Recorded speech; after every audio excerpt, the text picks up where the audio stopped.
Welcome, ladies and gentlemen, to another Raw ESEA season. We are back, of course, and are soon to be entering season 40 of ESEA, competing here with Raw Esports in the Open Division. And I, strommiz, thought it'd be the perfect time to sort of introduce to you the players that are going to be playing under the organization this season, and maybe open up a little bit about what's to come, and perhaps even give you some insight into the team.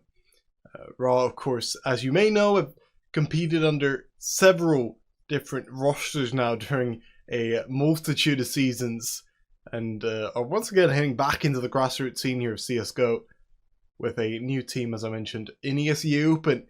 A bit of a mix coming together, having formed just before they joined up forces here with Raw Esports. Preparations ahead of this season, of course, apparently looking quite excellent if your source is the players' different social media accounts, which you definitely should be following. Plenty of highlights and other great clips showing up right now in any of those feeds, with plenty more to come, and maybe even get a couple looks into the scrims and such that are currently being played in preparation for this new season.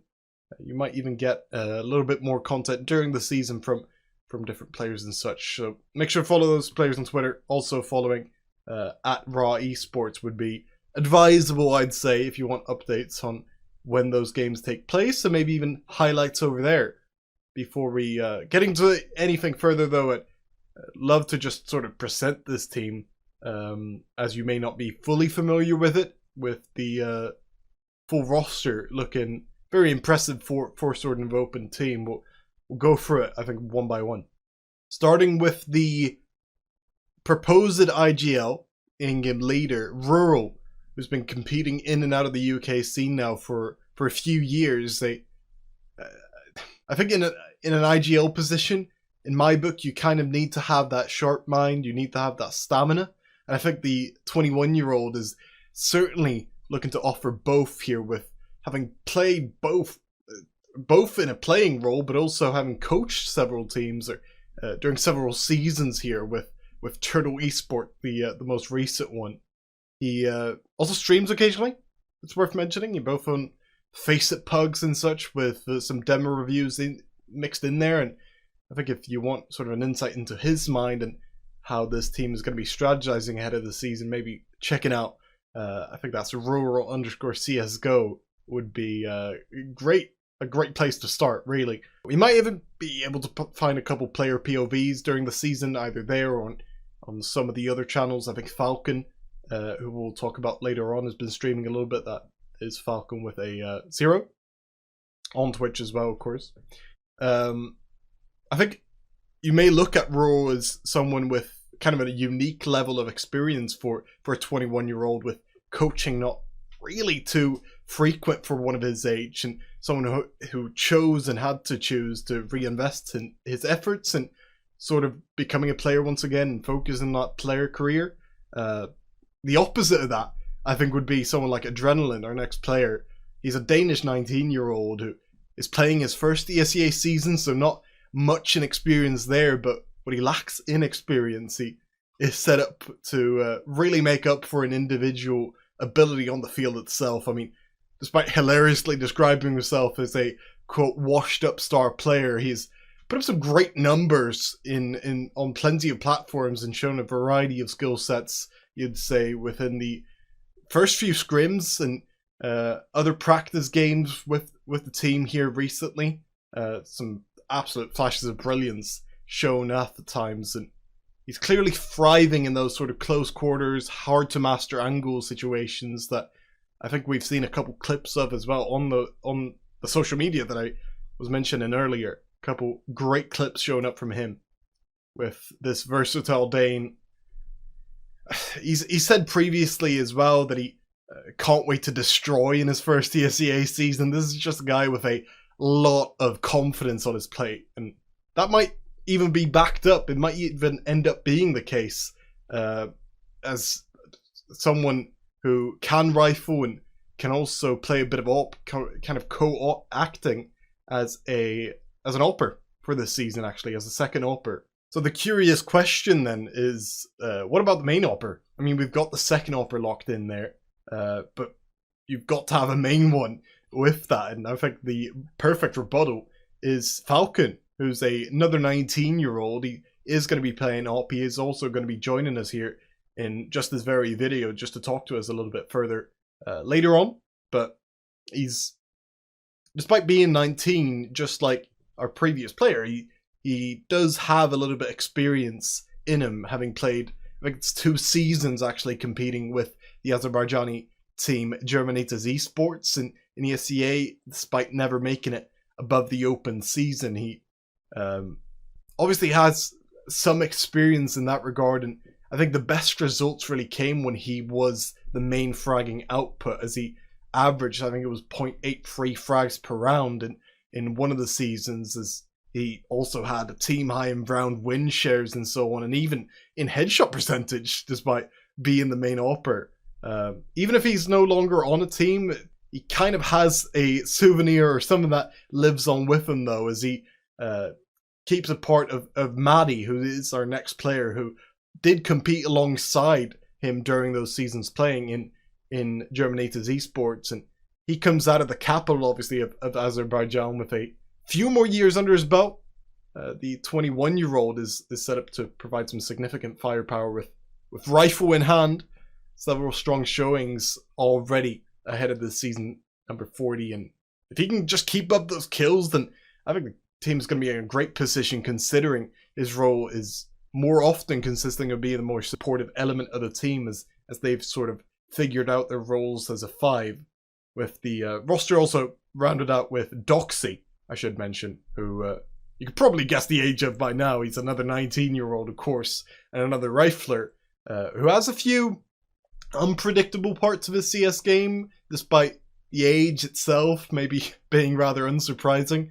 In terms of ESE experience himself, I wouldn't say there's too much in there, only standing in twice during, I think it was season 33, way long ago, of Open with a Danish mix, another Danish player here, Doxy, who has shown some skill elsewhere, but is clearly looking to prove it on the ESEA stage now more than ever. He was also part of founding Poseidon Esport, by the way, just as an interesting fact, who competed on the grassroots level for a long time before closing about 2 years ago now. Even competing against some former WRAH teams in certain events. Outside of showing, I think, that he clearly cares about the community growth with just having those type of ambitions. I thought it was just interesting to bring up. He's certainly that type of dude. But before going on too large of a tangent with that regard, I think it's time to sort of switch gears, switch the angle of approach a little bit at how we look at this team, because we have talked to one of the players, not just now having to discuss the players past and present, but maybe being able to discuss a little bit more how the team is functioning right now and some of the goals being set out. We will bring you this exclusive interview, even with Falcon, the upcoming opper. Back now, joined by Falcon, as promised, the opper of this new young roster. And I was just personally curious all about this young man and some of the ambition this team has coming into this ESE Open season. So I thought, why not just have him on? What's up with you, man? Hello. I'm fine. What about you? I'm all good. I was just going to talk a little bit about, first of all, sort of the background of the team, if that all sounds good. I thought we could talk a little bit about how this team actually came together. Obviously, we know it was all sort of founded and then you partnered up with WRAH afterwards, but how did it come together in the first place?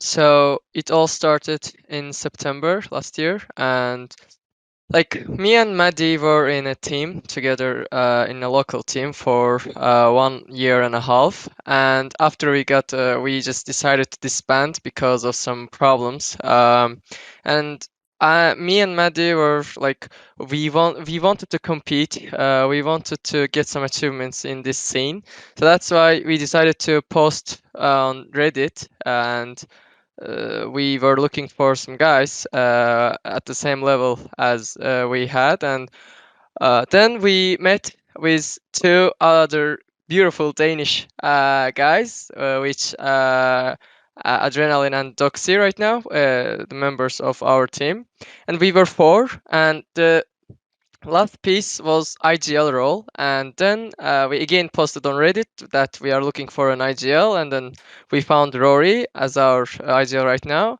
And then yeah, we started practicing. We just planned our aims and then set goals for ourselves, and then said, okay, guys, let's start. Let's keep this work, and maybe we will get achievements in the future. And yeah, right now we are here, and we will compete in ECA season 40. You mentioned Maddie in there. Is there any importance to you at all in sort of having somebody there that you have competed with, you say for over a year with, and obviously having that Danish tandem as well, sort of a few different groupings within the team itself?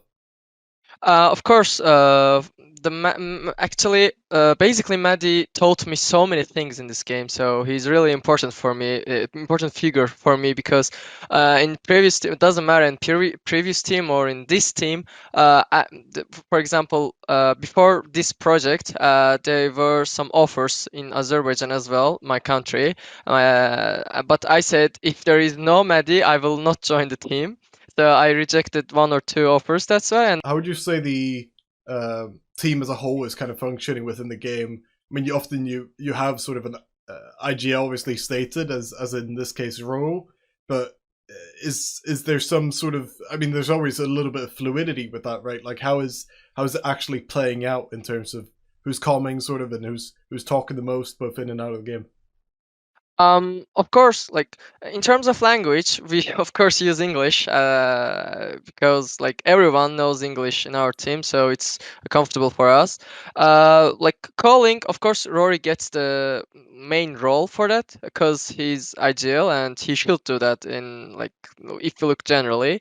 And for example, when we have tough game and we are losing 3 or 4 rounds in a row, and then he just takes a timeout and say, "Let's breathe, boys." And what is going on? He asks this to like specific situations that what is going on, why we lost this round, why we lost that round, and so on. We discuss during that timeout, and then yeah, we just came up with some solutions, and then most of the times we get better results after those timeouts. And I think those timeouts are really crucial, and yeah, it really helps. And in the most of case, as I mentioned, Rory takes that responsibility. Do you think that comes from him being a coach in the past as well? I think I mentioned it during the sort of intro for it all. Just him being able to take a step back, maybe, and talk about it from that big perspective. Yeah, of course. Like he has great experience in this scene. He was manager, he was coach, he was player, and he is player right now as well. So, of course, it helps us because he saw different perspectives, as you mentioned, and maybe just he just takes time out and like look at the game at different perspective that we cannot see, and he just detects that point and says his opinion, and we just take that into consideration, and then yeah, it really helps us, of course. What would you say the goals are sort of for this first season together as a team? What are the goals for the team in general? Are there any sort of set things that you're wanting to accomplish, maybe in ESE Open or in other tournaments? Of course, as every team has, we have goals as well. And actually, we wanted to, at first, we wanted to compete in ECA season 39, previous season, but we just decided it's too early for us because it was 1 or 2 months that we were practicing. And then we said, okay, just take our time and do our best on the next season. And for this season, our mainly goal is that at least promote to the intermediate league, which is the next one like after Open League, we have intermediate on ECA. So yeah, the main goal I would say is that compete in intermediate if we can, or maybe even better main. I don't know if we can take it, if we can make to main league, but minimally we want to promote to intermediate, I would say. Any goals for you individually? Individually, I would say I always wanted an HLTV profile during this whole time. I am playing CS for 5 years, I would say. Yeah, it will be 6 this year.